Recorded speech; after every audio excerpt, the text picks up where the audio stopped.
बहुत बहुत धन्यवाद विधायक महोदय, आपने सारी योजनाओं का विस्तार से वर्णन यहाँ पर किया।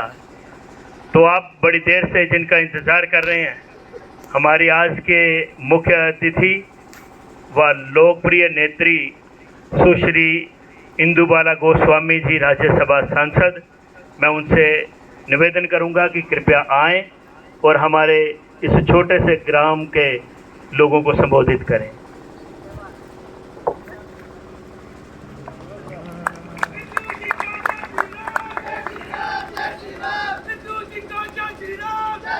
मेरे छोटे भाई और यहाँ के बहुत ही लोकप्रिय विधायक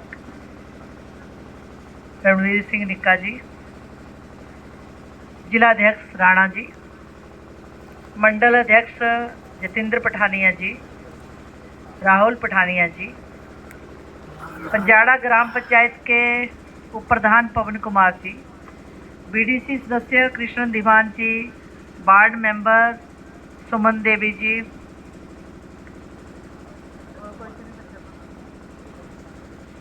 रवि कुमार जी, और इस पंडाल में बैठे हुए युवा मोर्चा के बंधु, मेरी सहेलियां, यहाँ के सभी कनिष्ठ और वरिष्ठ बंधुजन, पत्रकार बंधु, पहले तो यहाँ मंच से पंचायत के प्रतिनिधि बैठे हैं तो एक डिमांड हुई है। आगे लंबी चौड़ी बात करूंगी। वैसे तो ये मंच आज डिमांड का नहीं था, मैं किसी और विषय को लेकर यहाँ आई थी, लेकिन आपने मांग की है, इन्होंने थोड़ी बड़ी मांग की है। मैंने बोला कि 2 चरणों में मैं इसको दूंगी। पहले चरणों में मैं 10 लाख रुपया यहाँ कम्युनिटी हॉल के लिए देती हूँ। अब मैं जिस उद्देश्य से आई हूँ उस उद्देश्य को आपके सामने रखती हूँ। आपने ये जो विकसित भारत संकल्प यात्रा का जो ये रथ आजकल चल रहा है पूरे भारतवर्ष में, लगभग ऐसी 2500 वैन चल रही हैं, और आप सबको मालूम है कि 15 नवंबर को इसकी शुरुआत प्रधानमंत्री जी ने रांची से की थी, जनजातीय गौरव दिवस के दिन, और आज भी ये यात्रा चल रही है और लगभग 25 जनवरी तक ये अपने पूरे भारतवर्ष में सभी पंचायतों को में घूमते हुए ये यात्रा हम लोग पूरी करेंगे। इस वक्त लगभग 50,000 पंचायतों में हम लोग पूरे भारतवर्ष में इस यात्रा को ले जा चुके हैं, और पब्लिक के बीच में हम लोग मोदी जी के कार्यक्रमों और योजनाओं के बारे में जानकारी दे पाए हैं। विकसित भारत संकल्प यात्रा जो है, इसका वीडियो शायद आप लोगों ने देखा, चलाया था ये कार्यक्रम से पहले, तो आपने देखा होगा इसका उद्देश्य क्या है।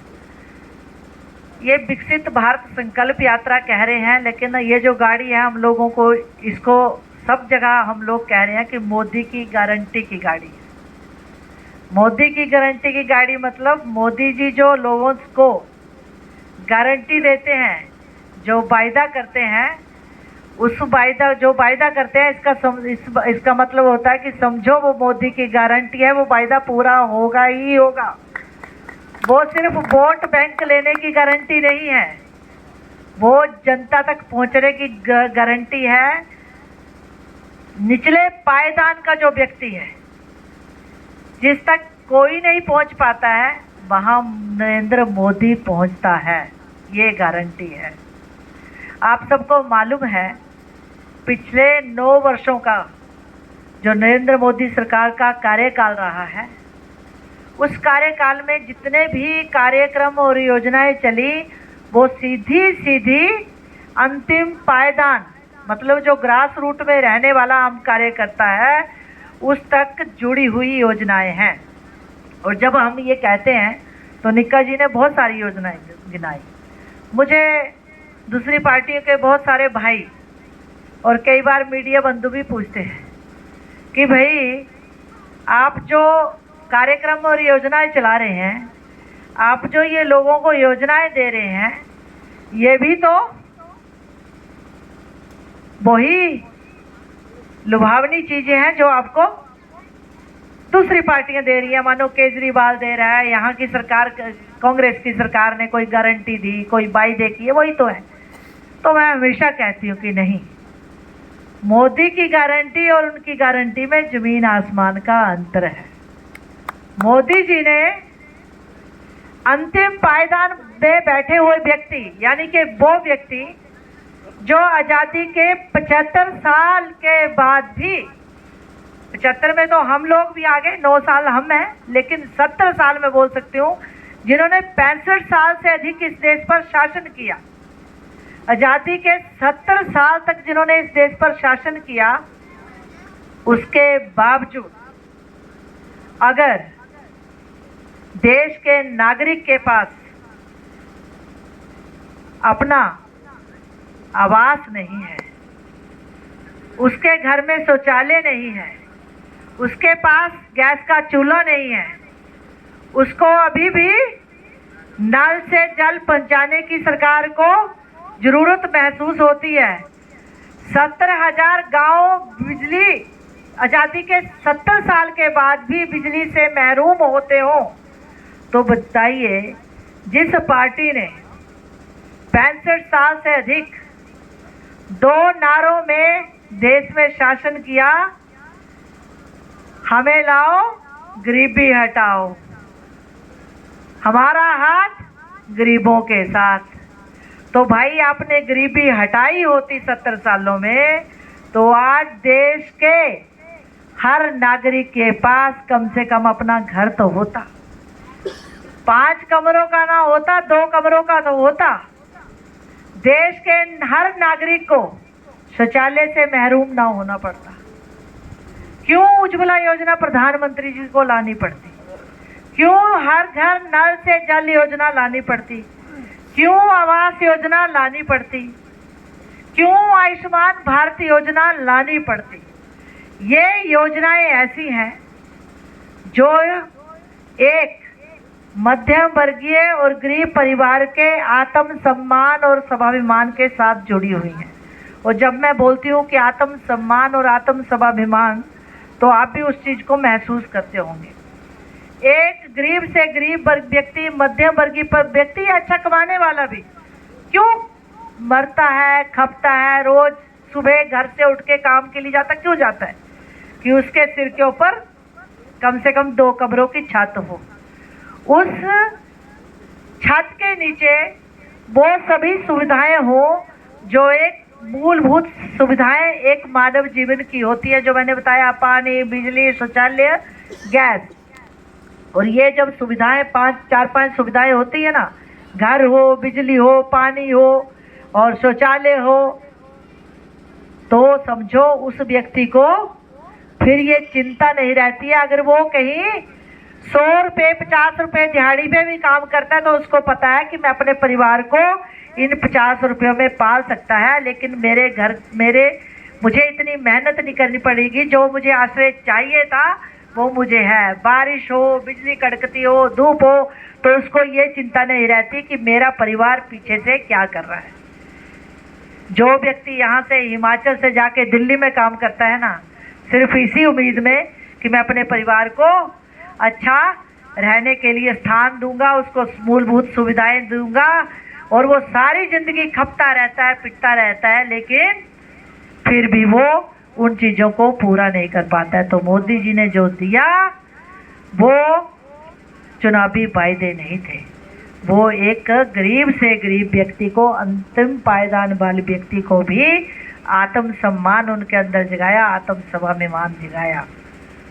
और दूसरा, आयुष्मान भारत योजना, आज़ादी के 70 साल के बाद से आपने देखा होगा, अमेरिका हो, इंग्लैंड हो, फ्रांस हो, जापान हो, जितने भी विकसित देश हैं, उनमें सबको हेल्थ सर्विस, हेल्थ योजना सबके लिए है।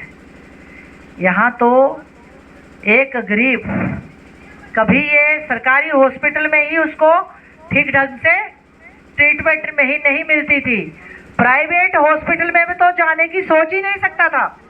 एक मध्यम वर्गीय गरीब परिवार कभी नहीं सोच सकता था। इवन तक एक अच्छा परिवार भी जब उसको ये सुनने को मिलता था कि आपको कैंसर है, आपको किडनी खराब हो गई है, आपका लीवर खराब हो गया, आपको हार्ट अटैक आ जाए एकदम परिवार में, तो परिवार सबका सब परेशान हो जाता था कि अब मैं 4-5 लाख रुपया कहाँ से लाऊंगा। 5 लाख तक की आयुष्मान भारत योजना से स्वास्थ्य लाभ देना ये कोई बिरला ही व्यक्ति सोच सकता है। और आज पूरे देश को जाति के भेदभाव से, मेरे तेरे के भेदभाव से, पंथ संप्रदायों के भेदभाव से ऊपर उठकर देश के प्रधानमंत्री ने आयुष्मान भारत योजना का लाभ हर व्यक्ति को दिया है। और यही वो 5-6 ज़रूरतें हैं जो व्यक्ति को मिल जाए तो हमारे हिमाचल में तो खास कर क्या होता है, कोरोना काल में मैंने महसूस किया था कि हम लोगों को जब बोला पार्टी ने कि आपको कोरोना काल में पब्लिक के बीच में जाना है, जिसको अनाज चाहिए उसको अनाज देना है, जिसको दवाइयाँ चाहिए उसको दवाइयाँ देनी है, जिसको किसी भी तरह की समस्या कोई व्यक्ति फेस कर रहा है उसको वो समस्या का समाधान कर देना है, किसी को हॉस्पिटल पहुंचाना है तो आपकी जिम्मेदारी है उसको हॉस्पिटल पहुंचाना है। लेकिन मैं हैरान होती थी जब मैं गांव में जाती थी तो हमारे हिमाचली भाई बहन हमेशा कहते थे कि भाई अहाँ तो साग सब्जी खाई कर गुजारा, तो छोटे छोटे लाडू स्वाड़ू है, साग तो है ही है, छोटे मोटे छलियाँ आटा यहाँ वाली है ही है। ये जोड़े बाहर के लोग आए ना प्रवासी, इन्होंने मैडम जी दे दिया तो वहाँ अहाँ तक अपना गुजारा कर ही लेना। तो हिमाचल एक ऐसा प्रदेश था जितू वहाँ छोटे मोटे लाडू स्वाड़ू लाकर अपना गुजारा कर ही लेते थे। अब प्रधानमंत्री जी ने जो ये मेन 6 योजनाएं दी, वो योजनाओं के बाद हिमाचल का हर वासी जो है अपने आप को मुझे लगता है गौरवान्वित महसूस करता है और आत्म स्वाभिमानी महसूस करता है। तो ये जो आज जो आपकी विकसित भारत संकल्प यात्रा चली है, इसके 2 उद्देश्य हैं। एक तो प्रधानमंत्री जी ने जो कार्यक्रम योजनाएं चलाई हैं पिछले 9 वर्षों में, जो कार्यकाल में उनके जो कार्यक्रम योजनाएं चली, उनके बारे में जनता के बीच में जाकर चर्चा करना। और दूसरा जो मेन उद्देश्य था, जो निक्का जी ने भी बोला, जो मुझे दुख हो रहा है, सरकार कोई भी हो, चाहे वो केंद्र में श्री नरेंद्र मोदी जी की सरकार है या प्रदेश में सुखविंदर सिंह सुक्खू की सरकार है, जो भी सरकार है वो जनता के आशीर्वाद से चुनी हुई सरकारें हैं। इस देश में जनता चुन के सरकार बनाती है। सरकार चाहे कोई भी हो, उसका उद्देश्य ये होना चाहिए कि अगर केंद्र सरकार ने ये अगर योजना चलाई है, क्योंकि आपको भाई बहनों सबको पता है कि प्रदेश में बहुत सारी योजनाएं, बहुत सारी क्या 70% योजनाएं ऐसी हैं जो केंद्र द्वारा संचालित योजनाएं हैं, जिनको सरकारें अपने नाम से चलाती हैं, प्रदेश सरकारें। तो अगर दूसरा उद्देश्य इस यात्रा का ये था कि जिन लोगों को आवास योजना का लाभ नहीं मिला है, जिन लोगों को आयुष्मान भारत योजना का लाभ नहीं मिला है, जिनके घर में नल योजना का लाभ नहीं मिला है, जिनके घर में बिजली का लाभ नहीं मिला है, जिनके घर में उज्ज्वला का लाभ नहीं मिला है, जो घर किसान सम्मान निधि से वंचित रह गए हैं, जो घर मातृवंदना योजना से वंचित रह गए हैं, जो घर विश्वकर्मा योजना में अपना जो रजिस्ट्रेशन नहीं कर पाए हैं, जो भी योजना चली, उन सब योजनाओं के लाभ से जो वंचित रह गए हैं, उनकी इस यात्रा के दौरान प्रशासन को, लोकल प्रशासन को यहाँ होना चाहिए जहाँ रथ जाता है। और उस यात्रा के दौरान प्रशासन को फॉर्म आए हैं दिल्ली से, वो भर के उस जो वंचित व्यक्ति था उसकी योजना का नाम भर के, उसका पूरा एड्रेस भर के, उसका पूरा फॉर्मेट भर के उसको दिल्ली सरकार, केंद्र सरकार के पास पहुंचाना था। क्योंकि हम लोग भी इसमें पर मुद्दे उठाते हैं कि बहुत लोगों को आवास योजना का लाभ नहीं मिला है, बहुत लोगों को आयुष्मान भारत योजना का लाभ नहीं मिला है, बहुत लोगों को केंद्र सरकार द्वारा संचालित योजनाओं का लाभ नहीं मिला है। तो इस योजना का मेन उद्देश्य ये था कि जो परिवार वंचित रह गए योजना के लाभ से, उनके रजिस्ट्रेशन हो, ताकि वो केंद्र सरकार उनको भी लाभ दे सके, वो इन योजनाओं के लाभ से महरूम ना रह जाए। लेकिन आज इस मंच से मुझे दुख के साथ कहना पड़ रहा है कि जिस उद्देश्य से दूसरे उद्देश्य से इस यात्रा का शुभारंभ हुआ था, प्रशासन के अधिकारियों को आज यहाँ होना चाहिए था। और इस पंचायत में अगर ये कार्यक्रम, जिस भी पंचायत में ये यात्रा जा रही है, तो प्रशासन को कम से कम, क्योंकि यहाँ भाजपा या कांग्रेस या आप या बहुजन समाज पार्टी नहीं चल रहा है। यहाँ सिर्फ ये है कि जो वंचित रह गए हैं वो फॉर्म भरते ताकि उनको सीधा सीधा केंद्र सरकार से उनको लाभ मिलता। लेकिन आज कोई भी प्रशासनिक अधिकारी यहाँ नहीं है। मेरे लिए दुख की बात है। पिछली कार्यक्रम में ज्वाली में थी, वहाँ ड्रोन लेके आए थे। आपको पता है अभी सरकार ने ड्रोन का किसानों के लिए बहुत बड़ा लाभ होने वाला है। जो हम लोग पेस्टिसाइड छिड़काव करते हैं या खाद का छिड़काव करते हैं, लिक्विड खाद का, वो उससे क्या होता है कि हमारी हेल्थ पर भी असर पड़ता है। लेकिन अब क्या किया, कोटेड जो यूरिया होती है हमारी नीम कोटेड, वो उसका भी छिड़काव ड्रोन से होगा। पेस्टिसाइड्स का छिड़काव, अगर कीट लग जाता है, कीड़ा मकोड़ा आपकी फसल को खाता है, तो उसका ड्रोन से छिड़काव होने वाला है। और केंद्र सरकार लगभग हर पंचायत में इसकी सुविधा देने वाली है। और इसमें ट्रेनिंग जो दी जाएगी, हर पंचायत में एक ड्रोन दीदी होगी। महिलाओं को ट्रेनिंग दी जाएगी और महिलाएं ड्रोन को उसको उड़ाएंगी, पूरे खेत में छिड़काव करेंगी। और ड्रोन से छिड़काव होने से आपके परिवार केमिकल से बीमारियां होने वाली है। और दूसरा क्या होता था कि हमें डिपार्टमेंट के पास भागना पड़ता था, कृषि विभाग से या दूसरे संबंधित विभागों के पास। अब हमें भागना नहीं पड़ेगा। जब हर पंचायत में सीधा ड्रोन आएगा, ड्रोन दीदी उससे आपको लाभ देगी, तो कितना बड़ा काम केंद्र सरकार ने किया है। तो ये मैं कहना चाहती थी कि विकसित भारत योजना का, वैसे भी नरेंद्र मोदी जी के लिए तो वोट मांगने की हमें जरूरत ही नहीं है। जरूरत है क्या? जरूरत है क्या? हम लोग हमेशा सुनते थे और हमने तो गीतों में सुना है। हमारे बुजुर्ग बंधु भी बैठे हैं, मैं भी 50 साल से अधिक की उम्र की हो रही हूँ।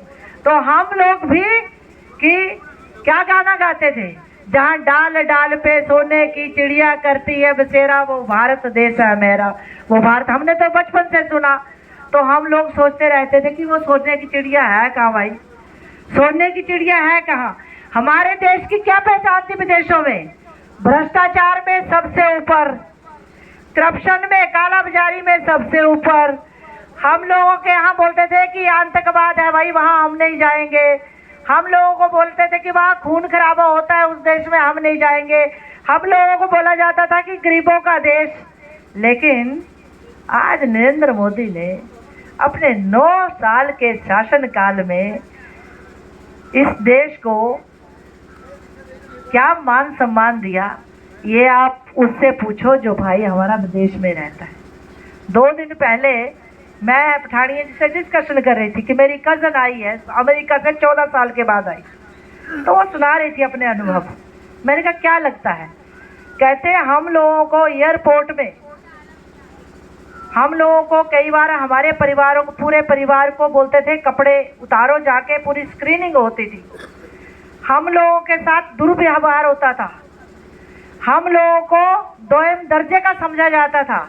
लेकिन जब से देश के प्रधानमंत्री नरेंद्र मोदी बने हैं, जब हम कहते हैं भारतीय, तो वो सत्कार से बोलते हैं आइए आइए आप मोदी के देश से।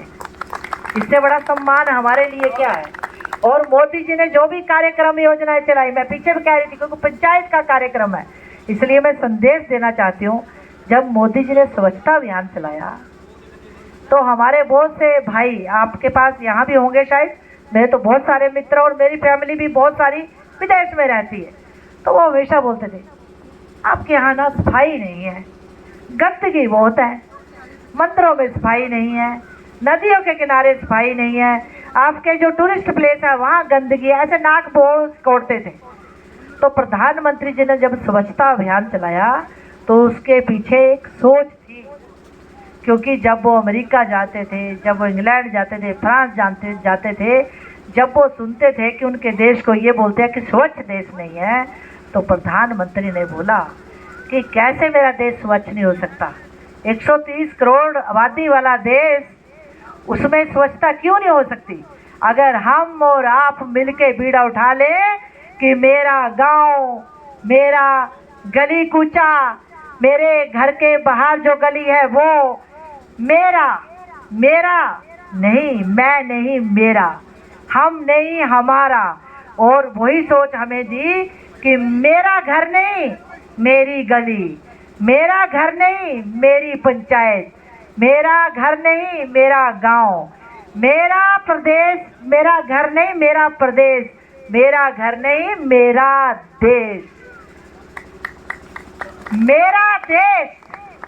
तो मेरे देश की हर चीज मेरे लिए स्वाभिमान का विषय है, आत्मसम्मान का विषय है। इसका मतलब सिर्फ मेरा घर नहीं, मुझे हर चीज की, इसका मतलब स्वच्छता अभियान सिर्फ उसी दिन नहीं चलना चाहिए जिस दिन प्रधानमंत्री चलाते हैं। जिस दिन प्रधानमंत्री इस कार्यक्रम को चलाते हैं वही स्वच्छता अभियान नहीं होना चाहिए। मेरे लिए हर दिन मेरे देश को ध्यान में रखते हुए स्वच्छता अभियान होना चाहिए। और दूसरा, प्रधानमंत्री ने जब बोला कि तिरंगा यात्रा, तो इसका मतलब मेरे देश का मान सम्मान। और मैं बहनों से बोल रही थी कि आप भी बंधु पर बैठे हुए हैं, हम लोगों को तो किताबों में पत्रकार बंधु बैठे हुए, हमें तो पढ़ाया गया है कि रामलला कहाँ पैदा हुए, कैसे 14 वर्ष का वनवास हुआ, कैसे उनको वनवास भेजा गया, और सबरी कौन थी, बैर किसने खिलाए, हिरण कौन था, रावण जी ने कैसे उसको सीता का हरण किया। ये हमें तो किताबों में पढ़ाया जाता था, इतिहास की किताबों में। कृष्ण के बारे में, कंस के बारे में हमें किताबों में पढ़ाया जाता था। अगर राम थे ही नहीं, अगर मथुरा में कृष्ण थे ही नहीं, अयोध्या में राम नहीं थे, तो भाई कांग्रेस पार्टी को मैं पूछना चाहती हूँ कि आपने पढ़ाया क्यों इतने साल? क्यों पढ़ाया हमें? क्यों बोला जाता था कि राम जी मर्यादा पुरुषोत्तम थे? हमारी जिंदगी का, हमारे जीवन की पूरी जीवन रेखा जो है, हमारा शासन अनुशासन जीवन का राम जी के बताए हुए रास्ते पर चलता है। ऐसा क्यों पढ़ाया जाता थे? तो उसको चरितार्थ करने का काम किया तो इस देश के प्रधानमंत्री श्री नरेंद्र मोदी जी ने किया। तो बात यहाँ आती है